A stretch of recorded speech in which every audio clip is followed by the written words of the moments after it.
বলিদান হয়।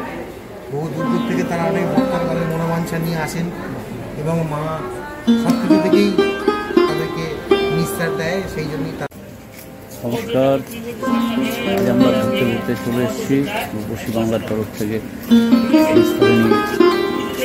কালী মন্দির, শেওড়াফুলি হুগলি জেলার প্রাচীন মন্দির। এই মন্দিরে আজকে আমরা এসেছি। আপনাদেরকে আজকে এই মন্দিরের কিছু স্থাপত্য নিদর্শন, এই মন্দিরের প্রতিষ্ঠার ইতিহাস এবং বর্তমান এই মন্দিরের যেভাবে পুজো ইত্যাদি অনুষ্ঠান হয় সেগুলোই আজকে আপনাদের সামনে আমরা তুলে ধরব। এটা হচ্ছে মূল প্রবেশদ্বার।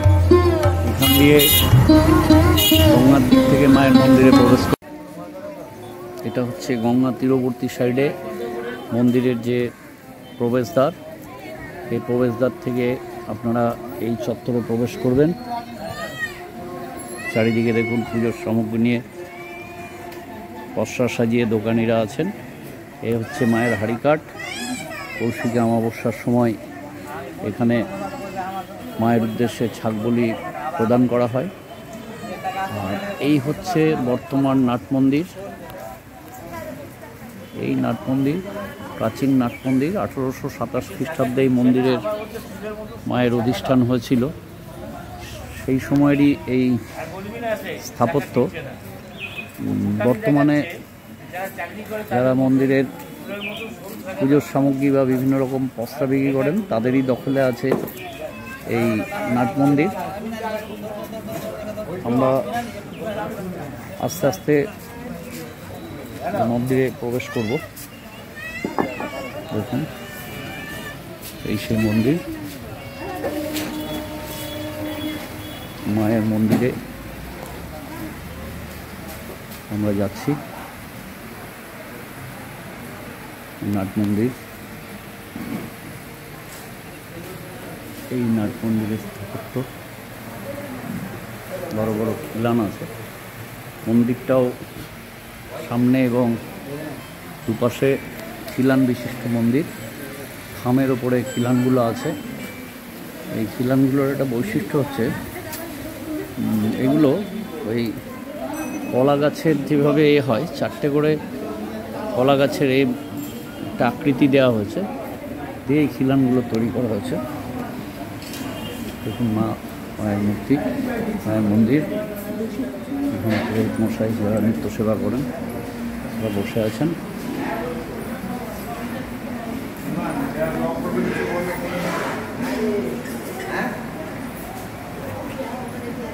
মায়ের মূর্তি। আমরা একটু মন্দিরের চারপাশটা ঘুরে দেখি।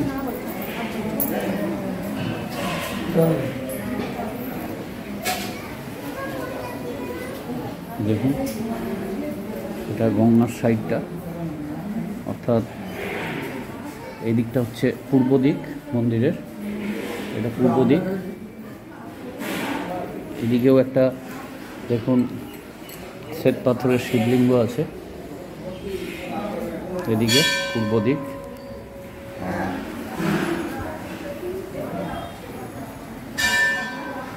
এই পূর্ব দিকে মায়ের বাম পাশে শ্বেত পাথরের শিবলিঙ্গ। আর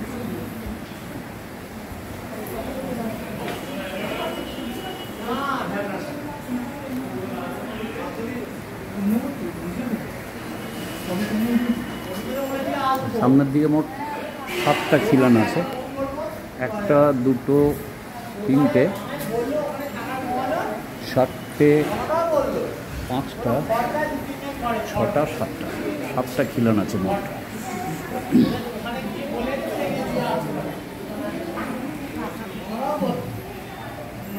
পশ্চিম দিকটা দেখুন, পশ্চিম দিকেও খিলান আছে। এটা শেওড়াফুলি শহরের দিকটা, স্টেশনের প্রান্ত।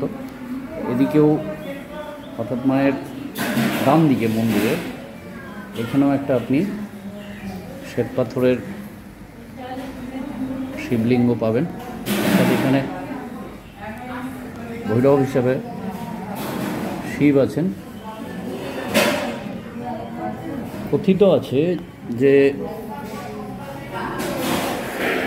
1827 খ্রিস্টাব্দে তৎকালীন পাটুলি যিনি রাজা ছিলেন, রাজা হরিশ্চন্দ্র দত্ত রায় বা হরিশ্চন্দ্র রায়, তার 3 রানী ছিল এবং 3 রানীর যে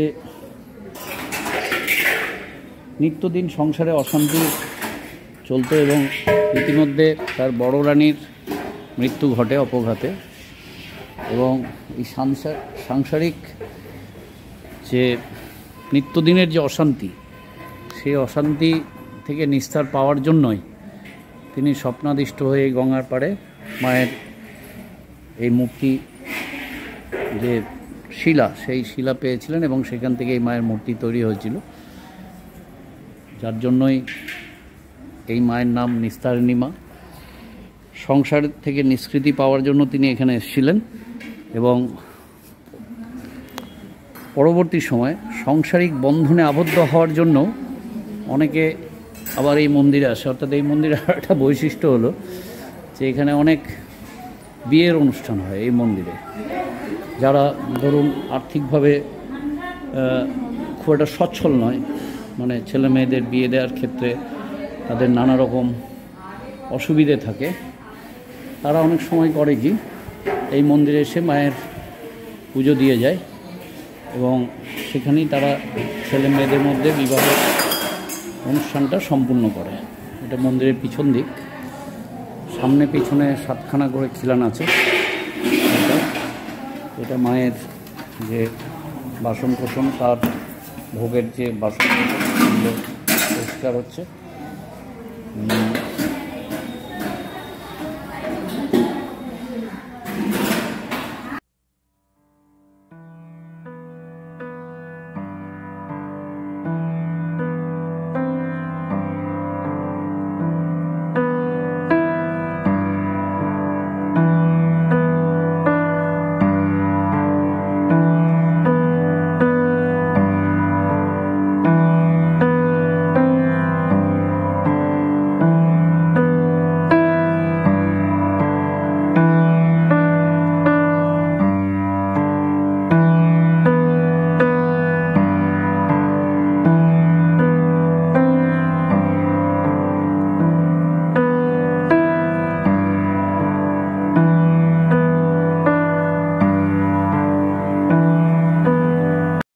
আমরা মন্দিরের 2জন সেবায়িতকে পেয়ে গেছি,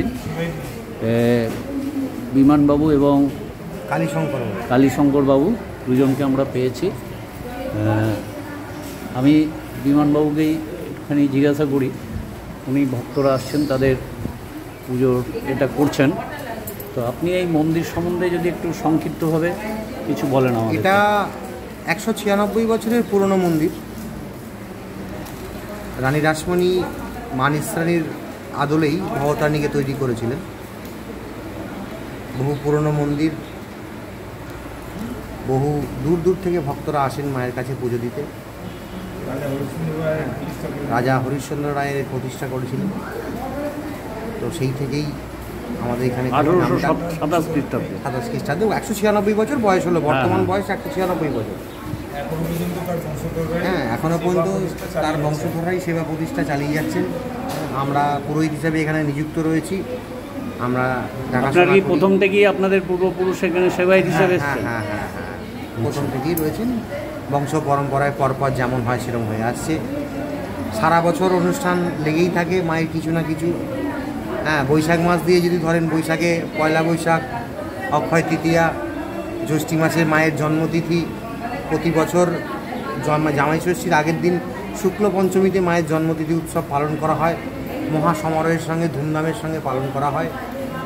আষাঢ় মাসে বিপত্তারিণীতে প্রচুর পরিমাণে ভিড় হয় এবং কালী পুজোতে বাৎসরিক অনুষ্ঠান হয়, বলি হয়, সব কিছুই হয়। তো সব কিছু চলে এবং বহু দূর থেকে প্রতি অমাবস্যাতে মায়ের এখানে পুজো পাঠ, হোমযজ্ঞ, বলিদান হয়। বহু দূর দূর থেকে তারা অনেক ভক্তরা তাদের মনোবাঞ্ছা নিয়ে আসেন এবং মা সব কিছু থেকেই তাদেরকে নিস্তার দেয়, সেই জন্যই তার নাম নিস্তারিণী।